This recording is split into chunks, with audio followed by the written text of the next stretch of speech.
দাঁড়া, মহাভারত 13 কথা, অর্থাৎ আমরা যদি বলি মহাভারত 13 কথা, 13টা কথায় কি মহাভারত শেষ হয় বাবা? কিন্তু গীতার মঙ্গলাচরণে 13 কথার মধ্যেই মহাভারতকে ধরে রেখেছেন। এই 13টা কথা পরে পরে আলোচনা হবে যখন শেষের দিকে যাব। তাহলে সেই মহাভারতের বুকে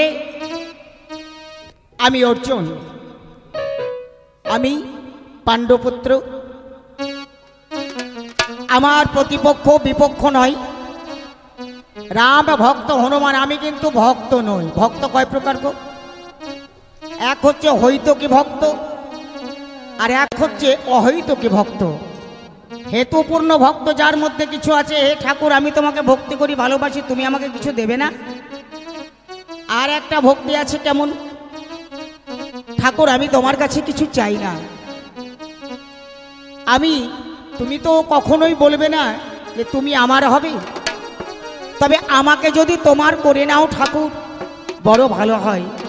আমি ধন চাই না, আমি বিষয় চাই না, আমি পুত্র কন্যা চাই না, শুধু তুমি একবার বলো ঠাকুর যে তোমার চরণে তুমি আমায় আশ্রয় দেবে। এ হচ্ছে অহৈতুকী ভক্ত, তাই না? আবার দেখবেন ভক্ত আছে মিত্রপক্ষের ভক্ত, এক আছে শত্রুপক্ষের ভক্ত, আর এক আছে জিজ্ঞাসু ভক্ত। মিত্র ভক্তকে ভক্ত প্রহ্লাদ, ধ্রুব ইত্যাদি। শত্রুপক্ষের ভক্তকে রাবণ, কংস, দুর্যোধন, জগাই, মাধাই, হিরণ্যকশিপু, হিরণ্যাক্ষ ইত্যাদি। জিজ্ঞাসু ভক্তকে নারদ, গান্ধারী আর গদাধর, সঙ্গত কলিকালে গদাধর। এরা হচ্ছে জিজ্ঞাসু ভক্ত। প্রভুকে এরা জিজ্ঞাসায় জিজ্ঞাসায়, প্রশ্নে প্রশ্নে ব্যতিব্যস্ত করতেন। কেন না, মৌচাকে খোঁচা না মারলে তো মধু ঝরে না বাবা। তাই ঈশ্বরের ভেতরের যে মধুর চাক, সেই চাক থেকে ফোঁটা ফোঁটা মধু ছড়িয়ে নেওয়ার জন্যে এই জিজ্ঞাসু ভক্ত। আর কি না, আমাদের মধ্যে যে আজকে দুজন আমরা এসেছি, শান্ত, দাস্য, সখ্য, বাৎসল্য, মধুর। তাহলে হনুমান হচ্ছে দাস্যভাবের ভক্ত, মুনিগণ হচ্ছে শান্তভাবের ভক্ত, যশোদা, সচিমাতা, কৌশল্যা এনারা হচ্ছেন বাৎসল্য ভাবের ভক্ত, আর সখ্য ভাবের ভক্ত হচ্ছে অর্জুন এবং ব্রজবালক, আর মধুরের ভক্তকে স্বয়ং রাধারানী। তাহলে আমি হচ্ছি সখ্য ভাবের সখা, আমি কিন্তু ভক্ত হতে পারিনি বাবা। আমার প্রতিপক্ষে হনুমান, আমার প্রতিপক্ষে হনুমান, করুন সবে অনুমান, একটা সম্পর্ক পাতিয়ে রাখা চাই, আর সম্পর্ক না হইলে আনন্দ নাই কথা বলে। কথা বলে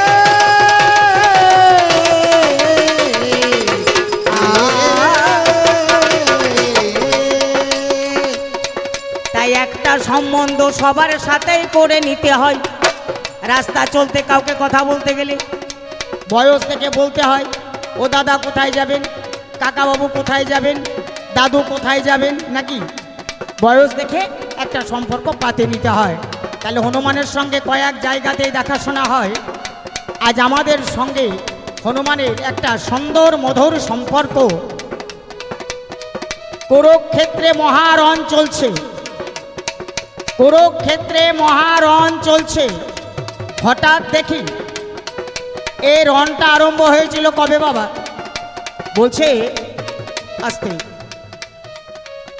হেমন্তে প্রথম মাসে শুক্ল পক্ষে ত্রয়োদশীম প্রবৃত্তং ভারত যুদ্ধ অমাবস্যান্তে নক্ষত্র যম দৈবতে হত রাজা শল্য নিহত দুর্যোধন ইতি কুরু যুদ্ধং। তাহলে এই যুদ্ধটা শ্রীকৃষ্ণ বললেন তোমরা কে কয়দিনে শেষ করতে পারবে? দিন ও দশানি ভীষ্ম, ভীষ্ম বললেন যে আমার 10 দিন। পঞ্চদিনানি ভরদ্বাজমে, অর্থাৎ দ্রোণাচার্য বললেন আমার 5 দিন, 10 আর 5 15। দ্বিতীয় দিবসানি কর্ণেন, কর্ণ বললেন আমার 2 দিন। সার্ধ দিন ও শল্য, সার্ধ দিনও গদা যুদ্ধ, হ্যাঁ দুর্যোধন। তাহলে 18 দিন যুদ্ধ হবে। এই 18 দিন যুদ্ধের নিয়ম কানুন সব কিছু তৈরি করে হনুমান তাকে বড় দাদা সম্ভাষণে কৃতজ্ঞতা জানিয়ে অর্জুনের রথের উপরে মাথার উপরে স্থানে দিয়েছি। ওরে বড় ভাই বলে মানে দিয়েছি, বড় ভাই বলে দিয়েছি। তাহলে মান দিয়েছি। হঠাৎ দেখি কবে না 7 দিনের যুদ্ধে হনুমান সুরসুর করে রথ থেকে নামছে। এমন সময় অর্জুনে গিয়ে সম্মুখে দাঁড়ালো। আজা বলো বলো হনুমানে আমায় তুমি বলো, তুমি যুদ্ধ করবে না বলেছো, ঠিক আছে, তোমাকে যুদ্ধ করতে হবে। তুমি শুধু বসে থাকো, তোমার অস্ত্র ধরারও দরকার নাই, কোনো নির্দেশ দেওয়ার দরকার নাই। তুমি শুধু আমার মাথার মণি হয়ে আমার মাথার উপরে গার্জেনের মতো, অভিভাবকের মতো বসে থাকো। এই প্রতিশ্রুতি দিয়ে হনুমানের রথের উপরে ছিল। হঠাৎ দেখে হনুমান নিচে নামতে গেল। অর্জুন বলে দাঁড়াও, তুমি নামছো কেন? বলছে আমি হলাম রাম ভক্ত হনুমান, আমি অন্যায় করি না। আর এই অন্যায় হলে ওরে অর্জুন সেখানেও থাকি না। কে বলছে? হনুমান। হনুমান বলে অর্জুন শোনো ছোট ভাই রে, হনুমান বলে অর্জুন শোনো ছোট ভাই রে, অন্যায় হলে আমি সেথা থাকি না রে, অন্যায় হলে আমি তোমার সাথে নাই রে। হনুমান তুমি ভক্ত না? আস্তে, তুমি ভক্ত? ভক্ত বড় শক্ত কথা। গুরু থাকেন বসে, গাছের ফল গাছে থাকে, মোঠা পড়ে খুশে। এই যে কথাটা অনুসরণ করে দেখো দাদা, তোমাকে আমি দাদা বলেছি, তোমাকে আমি কলঙ্কের কাদা মাখাবো না, কিন্তু ছেড়ে দেব না, ছেড়ে দেব না। আজ মধুরে মধুরে আলোচনা গো, ছেড়ে দেব না, ছেড়ে দেব না, মধুর মধুর আলোচনা গো, ছেড়ে দেব না, ছেড়ে দেব না। দেখো দাদা, তুমি বলছো আমি রাম ভক্ত হনুমান। আচ্ছা ভক্ত কাকে বলে বলো তো? ভগবানেরও ভ আর ভক্তেরও ভ। ব্যঞ্জন বর্ণ পড়ুন। র দেখবেন 3টে, ডয়বিন্দু র, ডয়বিন্দু র, র। অও দেখবেন অন্তস্থ অ পাওয়া যাচ্ছে। ব সেটাও 2টো পাচ্ছেন, স সেটাও 3টে পাচ্ছেন, কিন্তু ভ একটাই। ভগবান ভয়ে ভবজ্বালা দূর করে, গয়ে গঙ্গা তুল্য দেহ পবিত্র করে, ভয়াকারে বাঞ্ছিত ধন জীবে করয়ে প্রদান, দন্তান্বয়ে নব নব ভাবের হয় উদ্দীপন। তাহলে ভগবানের ভয়ের যদি এই ব্যাখ্যা হয়, আচ্ছা ভক্ত হনুমান তোমারও তো সেই একটাই ভ, তাহলে ভগবানের ভয়ের তাৎপর্য যদি এই হয়, তোমার ভয়ের তাৎপর্য কি? তোমার ভয়ের তাৎপর্য কি? একবারে আমার কাছে বলো দেখি, তোমার ভয়ের তাৎপর্য কি? তাছাড়া ভক্ত হতে গেলে যে গুণ থাকা দরকার তোমার কি তা আছে? কাম ক্রোধ লোভ মোহ মদ মাৎসর্য দম্ভ অহংকার ইত্যাদি যে ব্যক্তি ত্যাগ করতে না পেরেছে, সে কখনো কোনোদিন ভক্ত হতে পারে না, পারে না, পারে না। তোমার মনে পড়ে তোমার মধ্যে কি নাই বলো তো? যেদিনে তুমি দুর্বাসা মুনির গুহায় বিশ্রাম করতে গেলে, ক্লান্ত হয়ে ঘরমাক্ত কলে ভরে গুহারে মুখে বসেছিলে। ওর বরিশের কন্যা ক্রন্দশীকে দুর্বাসা বিয়ে করে আনে।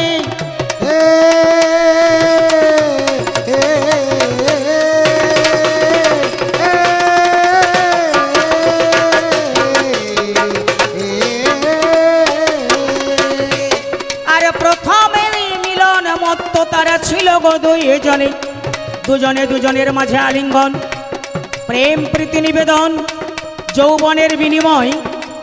হনুমান কিন্তু সেটা দর্শন করেছে বাবা। দর্শন করে হনুমান আর নিজেকে ধরে রাখতে না রে, নারী ভাব হনুমানের জাগিল অন্তরে। হনুমান ভাবে আমি কি যে আজ করি, এই মুহূর্তে বলো আমি কোথায় পাবো নারী। হৃদয়ে জেগেছে কাম মদনের জ্বালা, বারবার হনুমান হাত দেয় জপের মালা। যতই করো মালা তেল কোপের ঘরে মারো পিন, মদ না শালোর অত্যাচারে দুর্দশা ভাই চিরদিন। মালা ঝোলা জপেও এই মদনের চালাকে নিবৃত্তি করার ক্ষমতা আমার মনে হয় হয় না। হয়, আমার তো মনে হয় না। এখন আপনাদের যদি হয়ে থাকে তো হারি। হ্যাঁ গো, আসে যায় আকাশে যাই, আরে ঘরে মজলে পুরুষের পুরুষত্ব যায় নারী ভাবে জাগিলে। স্বপ্নেতে নারী যদি করো এ দর্শন, আপনার বস্তু রাখতে না রে, সে যে পরম ধন আপন বস্তু রাখতে পারে না। এই নারী ভাব হনুমানের মনের মধ্যে জেগেছে। এমন সময় দেওয়ালে দেখছে একটা মাকে রাশি বসে আছে জালের মাঝখানে।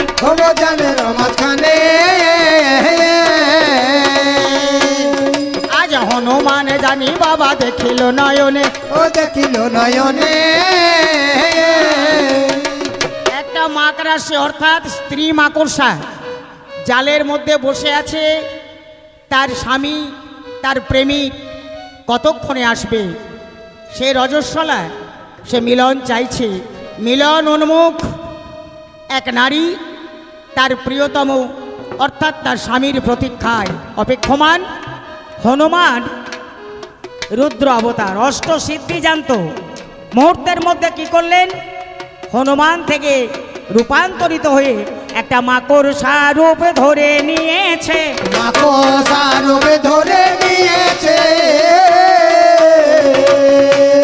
আমি বলে জানাই দাদা দশের কাছে, মাকড়সা রূপ ধরে নিয়েছে।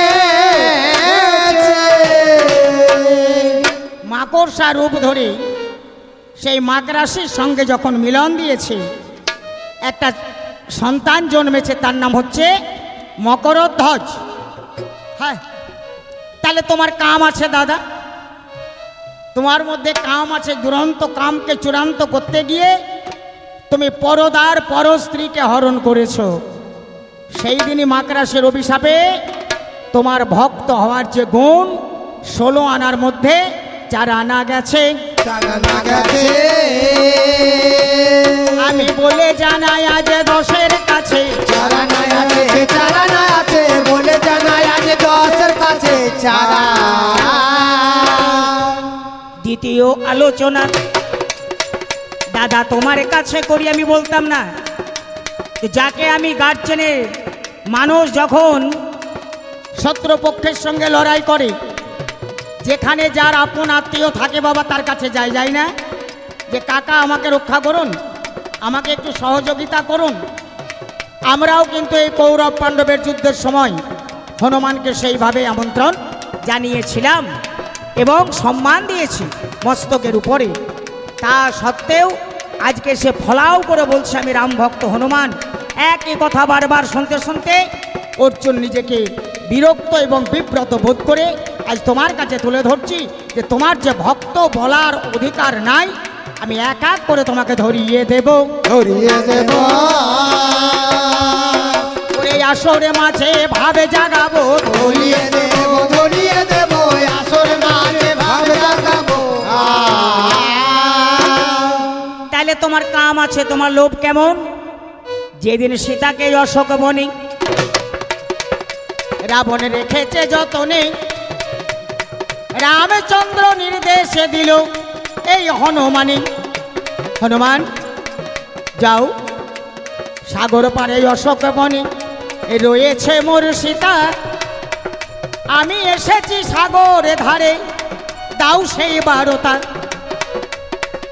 হনুমান একলাপে সাগর পার হয়ে সীতার কাছে গেল, রাম নাম লেখা আংটি সীতাকে দেখালো।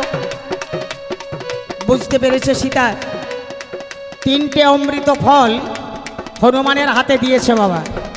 হনুমান, একটা ফল তুমি ভক্ষণ করো, অর্থাৎ একটা ফল তুমি খাও, একটা ফল আমার প্রভু রামকে দিও, আর একটা ফল দেবর লক্ষণকে দিও। তিনজনের জন্য তিনটে ফল দিয়েছে।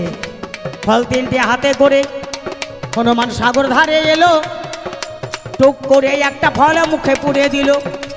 আহা, এত চমৎকার ফল, এ আবার প্রভু রাম লক্ষণকে দেওয়ার কি দরকার? টপ টপ করে বাবা তিনটে খেয়ে নেয়। আর অন্তর জামিনী সীতায় অন্তরে জানয়, অভিশাপ দিল সীতা। শোন রে হনুমান, রামে ভক্ত হতে গেলে লোভ করতে হয় সংবরণ। তুমি বলছো আমি রাম ভক্ত হনুমান, অথচ তোমার মধ্যে এত লোভ। তুমি আমার আদেশ পালন করলে না। তুমি নিজে না খেয়েও যদি তোমার প্রভু রাম লক্ষণকে নিবেদন করতে, আমি জানতাম তুমি সত্যিকারের ভক্ত। রে তুমি কি করলে হনুমান? তুমি ভক্ত বলে পরিচয় দিলে, আমি তো আরে মানব না রে, আমি তো আর মানব না রে। ওরে সীতা বলে নয়ন ঝরে, আমি তো আর মানব না রে।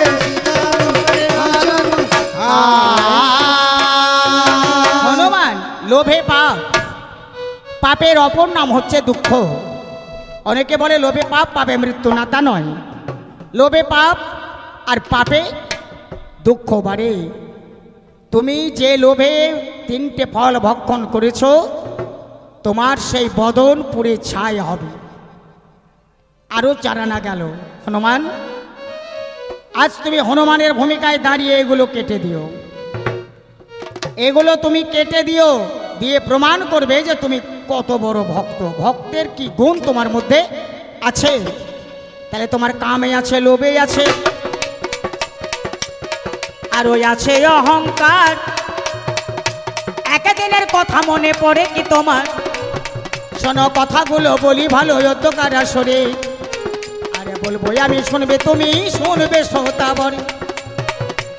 যেদিন ইন্দ্রজিৎ বধ হওয়ার কথা, 14 বছর অনাহারি, 14 বছর যে নারী মুখ দর্শন করেনি, এমন কোনো ব্যক্তি থাকলে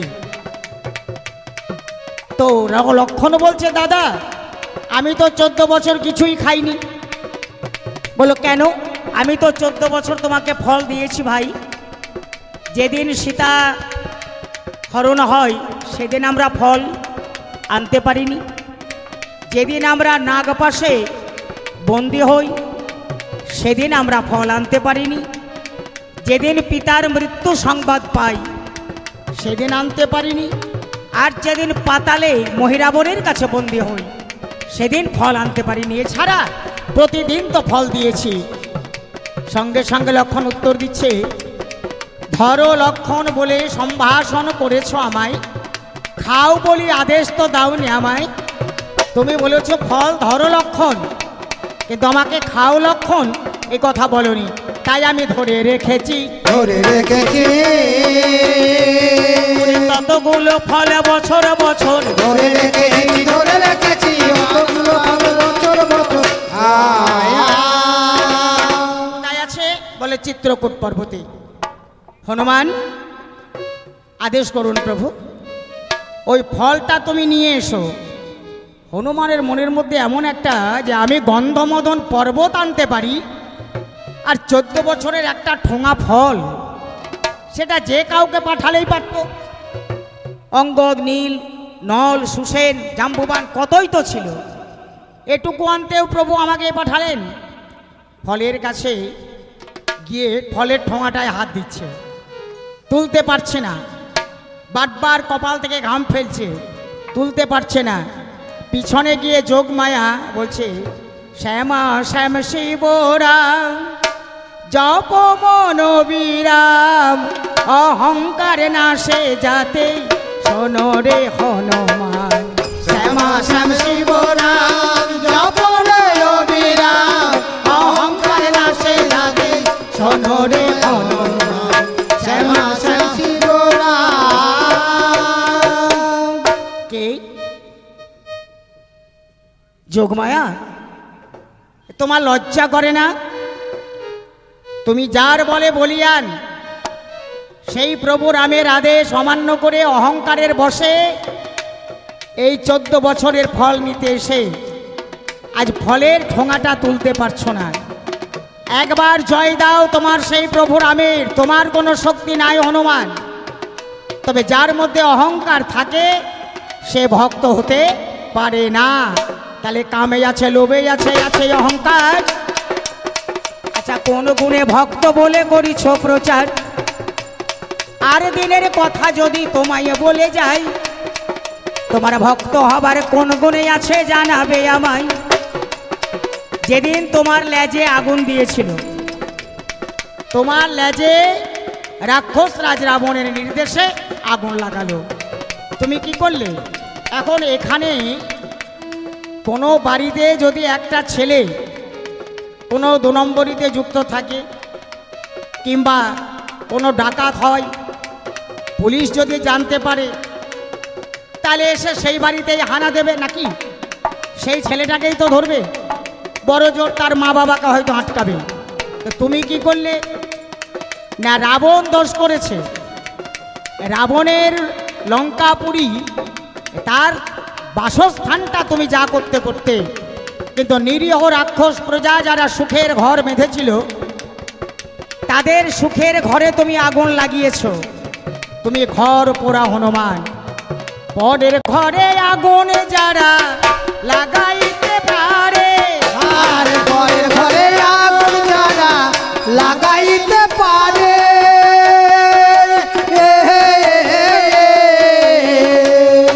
ক্রোধের বসে ও হনুমান শোনো আজ আমার।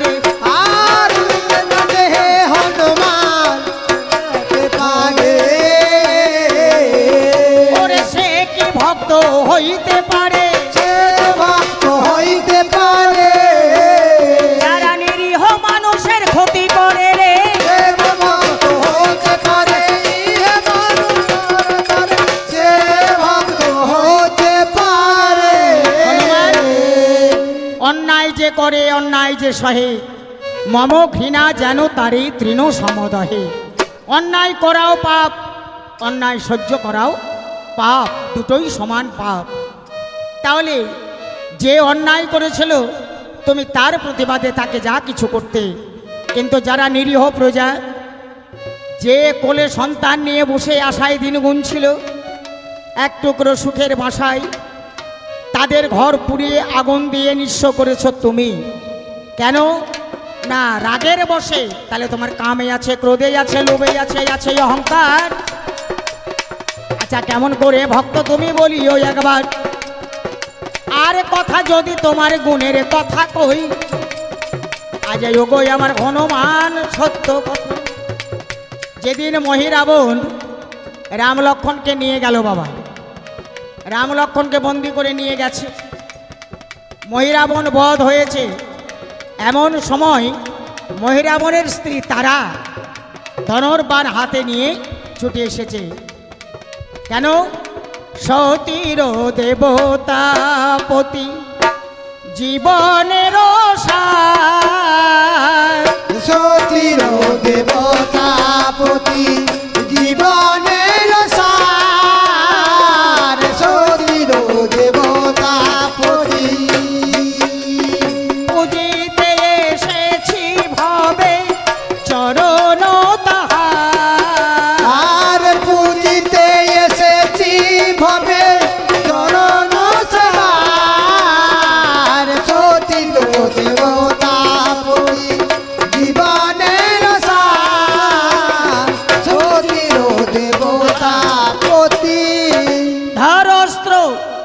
তুমি আমার স্বামীকে হত্যা করেছ, ছলনার আশ্রয় নিয়ে হত্যা করেছ। সম্মুখ যুদ্ধে যদি তুমি আমার স্বামীকে হত্যা করতে, আমি তোমাকে বীর বলে প্রণাম জানাতাম। তুমি প্রণাম করতে জানো না।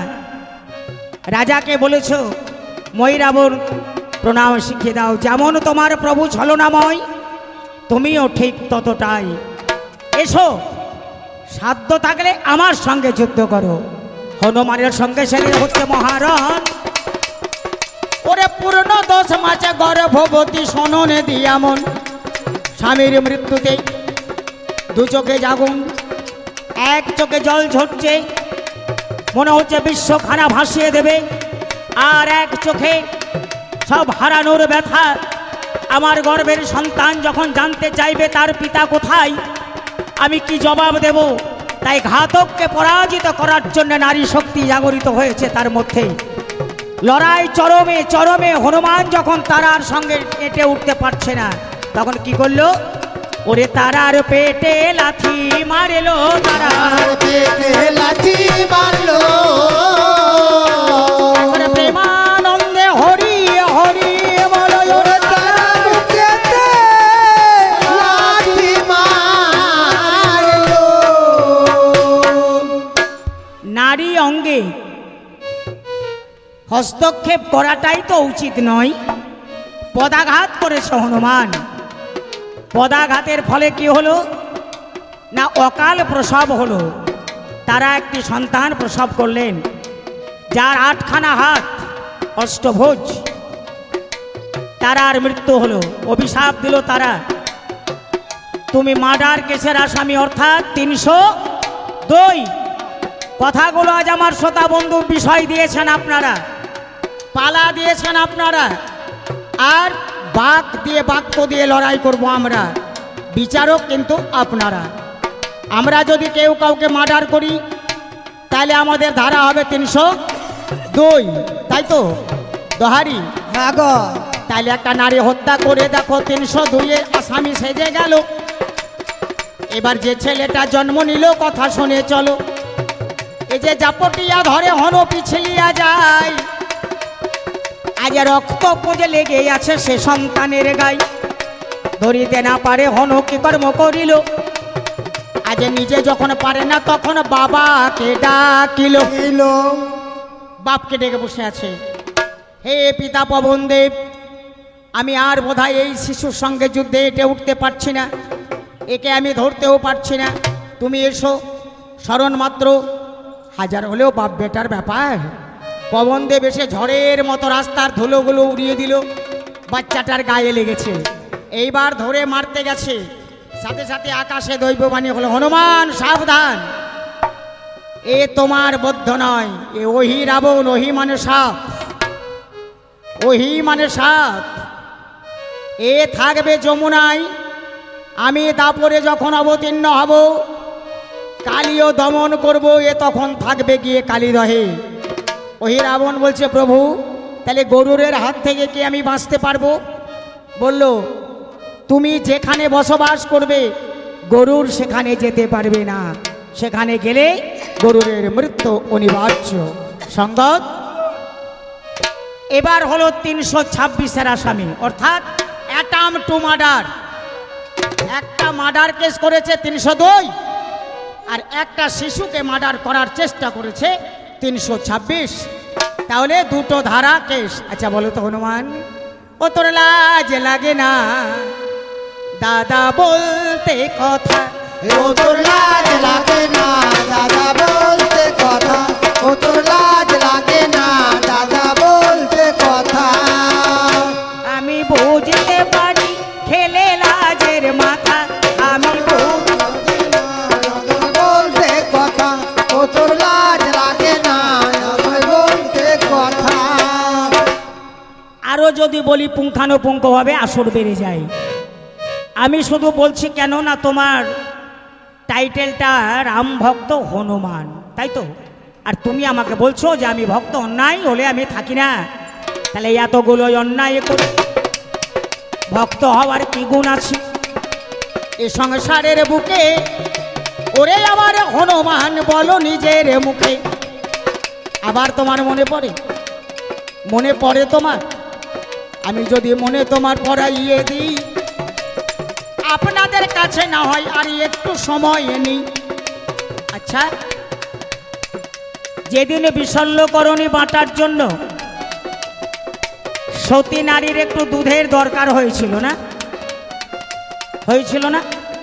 তো নিজের মায়ের হাতে ওষুধ বাঁটলে কাজে লাগে না। তাই কৃষ্ণের যখন ধনুষ্টঙ্কার হলো, মা যশোদা ওষুধ বাঁটতে পারেনি, কোনো মাই বাঁটে না। তো হনুমান, তোর মায়ের দুগ্ধটা না হয় কাজে লাগতো না? যে নারী দ্বারের সন্তান প্রসব করেনি, এমন একজন নারী মন্দোদরী, তুই তার কাছে ছলনার আশ্রয় নিয়ে গেলি, আর সেখান থেকে তার স্তনে মুখ দিয়ে দুধ নিয়ে। কেন তোর মা ছিল না? তোর মার সতীত্ব ছিল না? হ্যাঁ, কৌশল্যার সতীত্ব ছিল না? কৈকেয়ী সুমিত্রার সতীত্ব ছিল না? হনুমানের মা অঞ্জনার সতীত্ব ছিল না?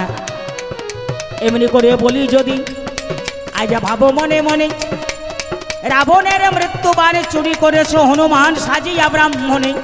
তোমার মধ্যে চৌর্যবৃত্তি আছে। তাই দাদা তোমাকে জানাই, তুমি কেমন করে ভক্ত বলো ওরে বড় ভাই। আর আমি অর্জুন, আমি সখা, আমি সখা, অর্থাৎ 1 2 3 4, শান্ত, দাস্য, সখ্য। তুমি হচ্ছ 2 এর ছাত্র নাকি, আর আমি 4 এর ছাত্র। সখ্যতা কখন আসে জানেন?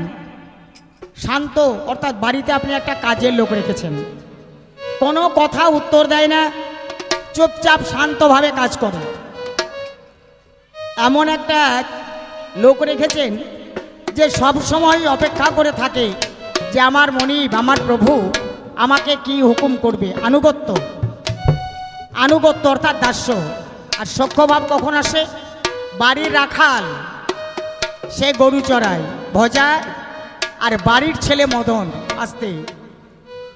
ভজা একটা বিড়ি ধরিয়েছে, আর গাছে একটা ডাঁসা পেয়ারা ভজা পেরে একটা কামড় মেরেছে। সাথে সাথে মদন বলছে, ভজা পেয়ারাটা দারুণ মাইরি, তুই আধখানা খা, আমাকে আধখানা দে। তো ভজা বললো যে আমি যে কামড় দিয়ে ফেলেছি। বলে, আরে দূর, তুই আর আমি, আমরা এখন বন্ধু, সমবয়সী, ও বাবা মাকেও দেখতে আসছে নাকি? তাহলে একটা পেয়ারা দুজনেই যখন একে অপরের উচ্ছিষ্ট ভোজন করতে পারে, একটা বিড়ি যখন দেখবেন জাতি বর্ণ বিভেদ ভুলে গিয়ে এক বন্ধু আর এক বন্ধুকে দিলে সে টেনে খেতে পারে, তখনই আসে সখ্যভাব। মনের সমস্ত গোপন কথা যার সঙ্গে আদান প্রদান করা যায়, শেয়ার করা যায়, সব কিছু বলে যার কাছে শান্তি পাওয়া যায়, সে হয় সখা। বুঝলে হনুমান, আমি কিন্তু ভক্ত নই, আমি কৃষ্ণ সখা। আমি তারে অপেক্ষাতে থাকি, তারি অপেক্ষাতে থাকি, ওরে যেথায় আমার কমলাক্ষী রে। তারি অপেক্ষাতে থাকি, কোথায় আমার আমার এই যুদ্ধ আমাদের নয়, এই যুদ্ধ হচ্ছে কখন? কৃষ্ণ পক্ষে, কৃষ্ণের বিপক্ষে যুদ্ধ নয়, কৃষ্ণ পক্ষে। আমি অর্জুন বলেছিলাম যুদ্ধ করব না। এত আত্মীয় স্বজন, সবার রক্তে লাল করে ভূমি, সিংহাসন আমি চাই না সখা, এ সিংহাসন আমি চাই না ভগবান। শ্রী গোবিন্দ তিনি সেদিন বিশ্বরূপ দর্শন করিয়েছিলেন আমাকে। বিষাদ যোগে আমি যখন বিশ্বরূপ দর্শন করলাম, প্রভু নির্দেশ দিলেন, তুমি কে? তুমি একটা নশ্বর দেহধারী, তোমার মধ্যে পরমাত্মা রূপে আমি গোবিন্দ। আমি যখন তোমাকে পরিত্যাগ করব, তোমার ওই নশ্বর দেহ খাঁচার কোনো দাম থাকবে না। তুমি কাউকে মারতে পারো না, তুমি হাত থাকতে হাত নাড়তে পারো না, মুখ থাকতে খেতে পারো না, কথা বলতে পারো না, চোখ থাকতে দেখতে পাও না, পা থাকতে চলতে পারো না। আপদ পদ সংযুক্ত ন শব্দে শব্দ উচ্চতে অবিশ্বাস সর্বেশ সে তো কৃষ্ণ ফণাঙ্গনা। এ অর্জুন, এই কুরুক্ষেত্রের যুদ্ধে যারা এসেছে, এ বিশ্ব সংসারে আমি কেশব, কেশব সব মোরা, এরা কেউ বেঁচে নাই। এরা যেদিন মায়ের গর্ভে এসেছে ভ্রূণ আকারে, সেই দিনই নিয়তি তার কলমে লিখে দিয়েছে তার মৃত্যুর পরোয়ানা। প্রতি পদক্ষেপে প্রতি মুহূর্তে মৃত্যু তাকে ধাওয়া করছে, ছুটে চলেছে জীব মৃত্যুর দিকে, পিছনে মৃত্যু তাড়া করছে, আর সামনের মৃত্যু তাকে হাতছানি দিয়ে ডাকছে, আয় আয় আয়। মাননীয় সুধী সমাজ, তাহলে এই জায়গায় আজ কুরুক্ষেত্রের যুদ্ধ আমার প্রভু আমার সখার নির্দেশে। তাই যেখানে স্বয়ং কৃষ্ণ বর্তমান, সেখানে কোনো অন্যায় হতে পারে না। আর তুমি নামছো কেন? আমি প্রথম পালায় বেশি কিছু বলবো না কোয়ার, আমি ছোট্ট করে দিয়ে গেলাম আমার সমাচার। এবার ভক্ত হয়ে হনুমান আসরে দাঁড়াবে, কোন গুণে ভক্ত বাবাই আপনাদের জানাবে। আমি তো জানিয়ে গেলাম যে তোমার ভক্ত হওয়ার কোনো গুণই নাই। এই কটাকে যদি খণ্ডন করতে পারো তাহলে তুমি ভক্ত বলে পরিচয় দিও, আর তা না হলে আমি অনুমান করব তুমি শুধু মাত্র হনুমান রে, শুধু মাত্র হনুমান রে। আসতে এই হনুমান কেমন জানেন? এ বলে আমি পরম বৈষ্ণব। আহা, আপনি জমিতে বেগুন লাগান, কাঁকড় লাগান, যদি একবার সন্ধান পায়, এ হনুমান যদি একবার সন্ধান পায়, মায়েদের ডালের বড়ি দেওয়া থাকলেও থাকে না, থাকে নিয়ে যায়। তো জমিতে নামবে, কাঁকড়গুলো হাতে, এ হাতে একটা ও হাতে একটা, বুঝতে পেরেছেন? দাঁতে একটা ধরেছে, বাচ্চাগুলো তাড়াচ্ছে, বাচ্চাদের ভয় পায় না। এইবার যখন কোনো বড় যুবক বা কয়েকজন যখন হান্টার নিয়ে বা লাঠি টিন বাজিয়ে তাড়াতে আসে, তখন দেখবেন সহজে যাবে না, এই হাতে একটা এই হাতে একটা। হ্যাঁ, এই যাবার সময় ও সঞ্চয় করে না, বৈষ্ণব তো সঞ্চয় করে না। কেমন হনুমান দেখুন, এই দু হাতে দুটো নিয়েছে, আর যাবার সময় যার জমিওয়ালা সে বলছি সালো হনুমান সব খেলো রে, কষ্ট করে চাষ করলাম আমি, আর আমার কাঁকড় খাবে তুমি। হনুমান যাবার সময় কি করে, খাই তাকে বুড়ো আঙুল দেখিয়ে পালিয়ে যায়। তাই গৌর হরি বল। হনুমান এ পর্যন্ত প্রথমে পালা, আমি অল্পে অল্পে সারি, আমার মায়েরা দাও উলুরে ধনী মাগো, বাবারা বলো নে হরি হরি। আমি পাণ্ডুপুত্র, কত বছর, দীর্ঘ 12 বছর বনবাস, 1 বছর অজ্ঞাতবাস, অশান্তির আগুনে পুড়তে পুড়তে পুড়তে পুড়তে আজ আমরা ন্যায় যুদ্ধ, পিতৃ সম্পদ উদ্ধারের জন্য এখানে এসেছি। জানি জন্মিলে মরণ আছে, তাই যাবার সময় বলি একবারে ভাবনাই রে মনে, সুন্দর ভুবনে 2-4 দিনের জন্যে বসতি রে সবাই। আয় ভাবনায় রে মনে, সুন্দর ভুবনে 2-4 দিনের জন্য বসতি রে সবাই। ভাবনায় রে মনে, সুন্দর ভুবনে 2-4 দিনের জন্য বসতি রে সবাই। ভাবনায় রে মনে, সুন্দর ভুবনে 2-4 দিনের জন্য বসতি রে সবাই। ভাবনায় রে মনে। হনুমান আসতে, মানুষ প্রথমে যে চৌকিদার ছিল, তার যদি শিক্ষাগত যোগ্যতা থাকে, সে চৌকিদার থেকে থানা ইন্সপেক্টর, ওসি, আইসি হতে পারে, এসআই হতে পারে, পারে না বাবা? প্রমোশন হয়। তো তুমি রাম ভক্ত হনুমান, তোমার তো প্রমোশন হওয়া উচিত ছিল। তোমার হাতের তলা পুড়েছে, তোমার মুখ পুড়েছে, পেট পুড়েছে, এমনকি যে পাছা পেতে বসে আমরা থাকি, হনুমানের দেখবেন সে পাছাও পোড়া। তাইলে তোমার প্রমোশন না হয়ে এত ডিমোশন হলো কেন? জানি একদিনই যেতে হবে হনুমান। কীর্তি যস্য সজীবতী, কীর্তি যদি রেখে যাও। যেদিন প্রথম তুমি এসেছিলে ভবে, তুমি শুধু কেঁদেছিলে, হেসেছিল সবে। এমন জীবন হবে করিতে গঠন, তুমি হেসে চলে যাবে, কাঁদিবে ভুবনা। লোকটা চলে গেল রে, খুব ভালো মানুষ ছিল। কিন্তু যেদিন আমি জন্ম নিয়েছিলাম আমি কেঁদেছিলাম। দরজায় দাঁড়িয়ে জিজ্ঞেস করেছিল, কি হলো গো, ছেলে না মেয়ে? হা করে হেসেছিল আমার আত্মীয় স্বজন। আমাকে জীবনটা ঠিক তেমনভাবে তৈরি করতে হবে যে আমি চলে যাব, মানুষ যেন আমার জন্য দুফোঁটা চোখের জল দেয়। তো হনুমান, তোমার ডিমোশন হলো কেন? প্রমোশন না হয়ে ডিমোশনও হলো।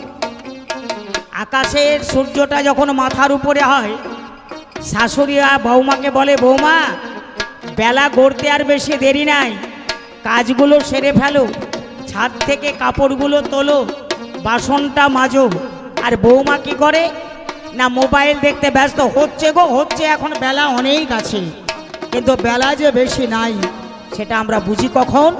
যখন সূর্যটা ঢলে পড়ে, জীবন সূর্য যখন ঢলে পড়ে। তাই বলছি, একদিন ভাবনাই রে মনে, সুন্দর ভুবনে, দু চার দিনের জন্যে বসতি রে সবাই। ভাবনাই রে মনে, সুন্দর ভুবনে, দু চার দিনের জন্য বসতি রে সবার। ভাবনাই রে মনে, সুন্দর ভুবনে, দু চার দিনের জন্য বসতি রে সবার। ভাবনাই রে মনে, একদিন ভবের খেলা ফেলে যেতে হবে চলে, ভবের খেলা ফেলে যেতে হবে চলে। সেদিনের দিনে কে বা বলো কার? ভাবনাই রে মনে, সুন্দর ভুবনে, দু চার দিনের জন্য বসতি রে সবার।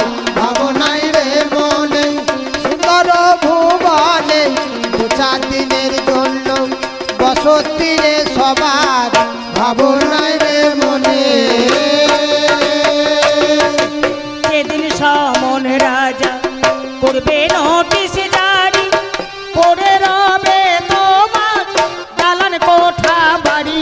আর যেদিন সমন রাজা করবে নোটিশ জারি, করে যাবে তোমার দালান কোঠা বাড়ি। সেদিন সমন রাজা করবে নোটিশ জারি, পড়ে রবে তোমার দালান কোঠা বাড়ি। পড়ে রবে তোমার মনোরমা নারী, পড়ে হবে তোমার মনোরমা নারী। সঙ্গে সেই দিন কেহ যাবে না তো আর। আর ভাবনাই রে মনে, সুন্দর ভুবনে, দু চার দিনের জন্য বসতি রে সবার। ভাবনাই রে মনে, সুন্দর ভুবনে, দু চার দিনের জন্য বসতি রে সবার। ভাবনাই রে মনে, মায়াবন্দি জীব গো আমরা, তাই আমরা আমার আমার করি। বলছে নিখিল দাদা, রাত্রি 11টা বাজছে এখনো ঘুমাওনি, কি ব্যাপার? তোমার জানালা দিয়ে দেখলাম তুমি বসে আছো, সেই জন্য তোমার কাছে এলাম। নিখিল বলছে, তোর বৌদি আজ কদিন বাপের বাড়ি গেছে রে। তোর বৌদি না থাকলে জানিস এ বাড়িটায় আমি থাকতে পারি না, এ ঘরটা যেন আমার মোটেই ভালো লাগে না, ঘুম আসছে না, তাই বসে আছি। তাহলে বউকে কত ভালোবাসে আর বউ তার স্বামীকে কত ভালোবাসে। কিন্তু যেদিন একজন চলে যায় আর একজন 10 দিন 11 দিন 15 দিন 1 মাস 6 মাস কাঁদবে। তারপর আস্তে আস্তে আস্তে আস্তে একে অপরকে ভুলে যেতে বাধ্য, এটা জগতের নিয়ম। আরে সঙ্গ গো ঝাঁকা বোঝাই করে মালে হলো আনা, যার যেমন কপাল তার তেমনি বেচা কেনা। ঢাকা বোঝাই করে মাল হলো আনা যার যেমন কপাল তার তেমন বেচা কেনা ঝাঁকা বোঝাই করে মাল হলো আনা যার যেমন কপাল তার তেমনি বেচা কেনা কারো হলো লাভ কারো হলো দেনা আর কারো হলো লাভ কারো হলো দেনা তবু আনা গোনা পরিবার আর ভাবনাই রে মনে সুন্দর ভুবনে দু চার দিনের জন্য বসতি রে সবার ভাবনাই রে মনে সুন্দর ভুবনে দু চার দিনের জন্য বসতি রে সবার ভাবনাই রে মনে ভবা বলে ভবে ভবার নবে এসে বন্দি হলাম দয়াল তোমার মোহ পাশে বাবা বলে ভবে বাবার নামে এসে বন্দি হলাম দয়াল তোমার ভবের দেশে ভবা বলে ভবে ভবার নবে এসে বন্দি হলাম দয়াল তোমার মোহ পাশে এদিনেরও শেষে সেদিনেরও বেশে সেদিনেরও শেষে সেদিনেরও বেশে দেখা দিও এসে তুমি হে একবার আর ভাবনাই রে মনে সুন্দর ভুবনে দু চার দিনের জন্য বসতি রে সবার ভাবনাই রে মনে সুন্দর ভুবনে দু চার দিনের জন্য বসতি রে সবার কিন্তু ভবের কালা ফেলে যেতে হবে চলে ভবের কালা ফেলে যেতে হবে চলে ভাবনাই রে মনে সুন্দর ভুবনে দু চার দিনের জন্য বসতি রে সবার ভাবনাই